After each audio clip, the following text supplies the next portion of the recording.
नमस्कार बंधुरा आज के आमी तोमादेर सबाइके एकटी सुंदर सिनारि एঁকে देखाबो। এই সিনারিটা কিন্তু তোমরা যে কেউ আঁকতে পারবে। আর যদি তোমাদের এই সিনারিটা ভালো লাগে তাহলে তোমরা ভিডিওটা স্লো করেও কিন্তু এই আঁকাটা দেখতে পারো। আর আমি এখানে আঁকছি একটা ছোট্ট ভিলেজ, তো গ্রামের ছবি আঁকছি আমি এখানটায়। তোমাদের যদি ভালো লাগে তাহলে অবশ্যই এই ছবিটা তোমরা আঁকতে পারো। আর হ্যাঁ, আমার এই ভিডিওটা যদি তোমাদের ভালো লাগে তাহলে অবশ্যই সাবস্ক্রাইব করে দিও চ্যানেলটা, আর পাশে থাকা বেল আইকনটা প্রেস করে দিও, তাহলে আমার ভিডিও সবার প্রথমে তোমাদের কাছে পৌঁছে যাবে।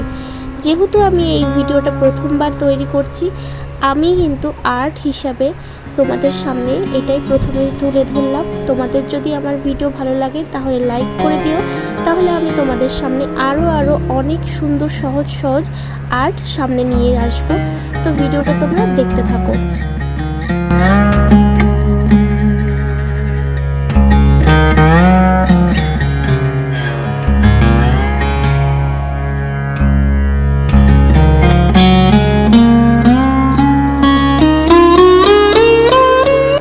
সবার প্রথমে আমি আকাশি রংটা আকাশের নিচ থেকে আঁকা শুরু করব, যাতে ছবিটা যথেষ্ট পরিমাণে রিয়েল মনে হয়।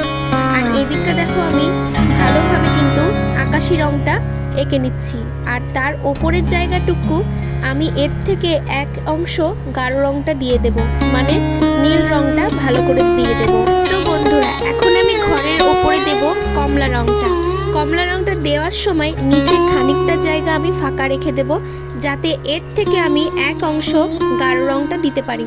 এই রংটা কিন্তু আমি এখানে লাল কালার ইউজ করেছি। এখন আমি ঘরের ভেতরে ছাই কালারটা দিয়ে দেব, তাহলে ঘরটা পুরো রিয়েল মনে হবে। আর এখন দেখো গাছের রংটা কিভাবে করছিস তোমরা, সেটা ভালোভাবে দেখো। গাছের রং করার আগে ওপরে কিন্তু আমি হালকা করে হলুদ রংটা নিয়ে নেব, আর নিচের দিকটায় হালকা হালকা করে কালো রংটা দিয়ে দেব।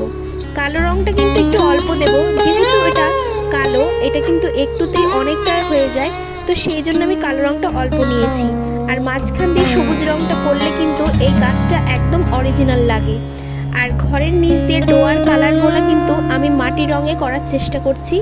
তোমরাও চেষ্টা করবে যাতে যথেষ্ট এটা মাটি রঙের হয়।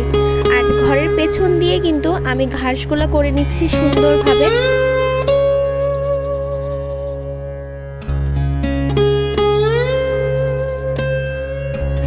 বন্ধুরা, ঘরের দরজায় কিন্তু সব সময় তোমরা কালো রংটা ইউজ করবে, তাহলে দূর থেকে কিন্তু এটা দেখতে অনেকটা সুন্দর লাগবে এবং মনে হবে যে ঘরের ভেতরে বোধহয় যাওয়া যাবে। কথায় দূর থেকে যেন দেখে মনে হয় এটা একদম আসল ঘর।